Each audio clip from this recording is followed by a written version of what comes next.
क्या आपकी बहुत सारी लाइबिलिटीज है, ये वीडियो देखिए, हो सकता है वो एसेट में कन्वर्ट हो जाए।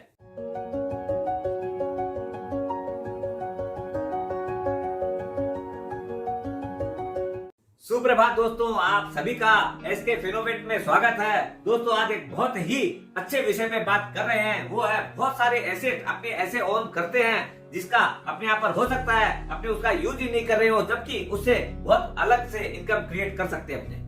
एक गरीब और अमीर आदमी के अंदर जो सबसे बड़ा जो अंतर आता है, गरीब आदमी हमेशा क्या करता है कि अपने जो भी चीज है लाइबिलिटीज की ही वो परचेजिंग करता है और ऐसी चीजें खरीदता है जिसके ऊपर और उसको खर्चा देना पड़ता है। लेकिन अमीर आदमी वो है जो आदमी अपने रिसोर्सेज को कन्वर्ट करता है एसेट्स के अंदर, और एसेट वो चीज होती है जिससे आपको अपने आप में वो एक कैपिटल की तरह काम करता है, प्लस उसके ऊपर एक अर्निंग अपने को मिलती है। एक आम आदमी के पास जब भी रुपया आता है तो सबसे पहले क्या है, वो आदमी कोई अच्छी चीजों के ऊपर अपने हिसाब से खर्च करता है। वो टीवी लाने के अंदर हो, फ्रिज के अंदर हो, चाहे प्लस और भी बहुत सारी, या अच्छा महंगा स्मार्टफोन ले लिया, ये सारी जितनी चीजें हैं सब लाइबिलिटी है। क्यों कि पहले तो खरीद करने के लिए पैसे लगते हैं, दूसरी बात उसको मेंटेन करने के लिए भी अपने को पेमेंट करना पड़ता है। जैसे ये सब इलेक्ट्रॉनिक चीजों में इलेक्ट्रिसिटी का भी एक्सपेंसेस है, प्लस ईएमसी देनी पड़ती है। लेकिन जो आदमी अमीर दिमाग का होता है प्लस अमीरियत है, वो आदमी क्या करता है, अपने पहले पैसे बचाता है, पहले पैसे बचा के उसको इन्वेस्ट करके उसके ऊपर अर्निंग ढूंढता है। जैसे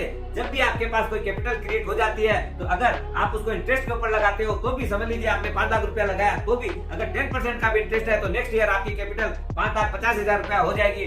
वैसे ही अगर आपने स्टॉक में इन्वेस्टमेंट किया है तो उसका कैपिटल एप्रिसिएशन तो होता ही है, डिविडेंड भी आती है, प्लस अगर आपकी डीपी के अंदर शेयर है तो उसको आप एसएलबीएम में भी लगा सकते हैं। ये एक ऐसा सिस्टम है जिससे आप लैंड एंड बोरोइंग में लगाते हैं तो उसके ऊपर बहुत बड़ा इंटरेस्ट आपको मिलता है। अमीर आदमी गाड़ी भी लेता है तो सपोज करो अगर 2-3 गाड़ियां हैं तो उसके यूज के लिए 1-2 गाड़ी ही काम में आती है। जो एडिशनल गाड़ी अपने शौक के लिए रखता है तो वो गाड़ी अपने भाड़े में लगाकर भी उससे बहुत बड़ा रेंट इनकम क्रिएट कर सकता है। तीसरे बहुत आदमी रियल एस्टेट बनवाते हैं तो उसके अंदर क्या है, समझ लीजिए अपने को रिक्वायरमेंट तो रहना तो 1 फ्लोर के ऊपर भी है, 2 फ्लोर बना दिया और पैसा हुआ, 2nd फ्लोर बनाया, 3rd फ्लोर बनाया, तो उसके अंदर क्या है उसको अपने रेंट पे लगा देते हैं, जिससे क्या कि एक बहुत बड़ी इनकम चालू हो जाती है। बहुत आदमी के पास बहुत ऐसी चीजें रहती है घर के अंदर जो कि अपने हो सकता है जिसका अपने देखते हैं कई वर्षों तक यूज ही नहीं होता है और पड़ी रहती है। इससे अच्छा है कि एडिशनल जो भी चीजें हैं उन सबको निकाल दें, बेच दें, उससे जो रुपया क्रिएट होगा वो वाला रुपया इन्वेस्ट करेंगे तो आप देखेंगे आपके पास कैपिटल भी दिख रही है, प्लस उसकी अर्निंग भी आ रही है। Last but not least, parents are the biggest assets of any family.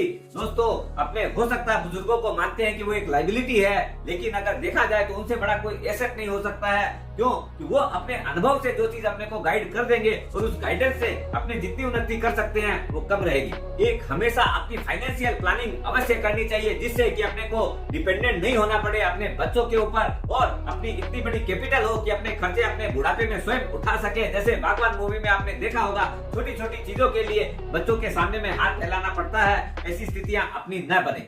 दोस्तों ये सब कुछ पॉइंट्स हैं, उनके ऊपर जरूर ध्यान देना चाहिए। स्वस्थ रहो, मस्त रहो और अपने ऐसी चीजें खरीदो जो कि एसेट बने और उनसे अर्निंग बने और अपना बुढ़ापा बहुत सुंदर बने।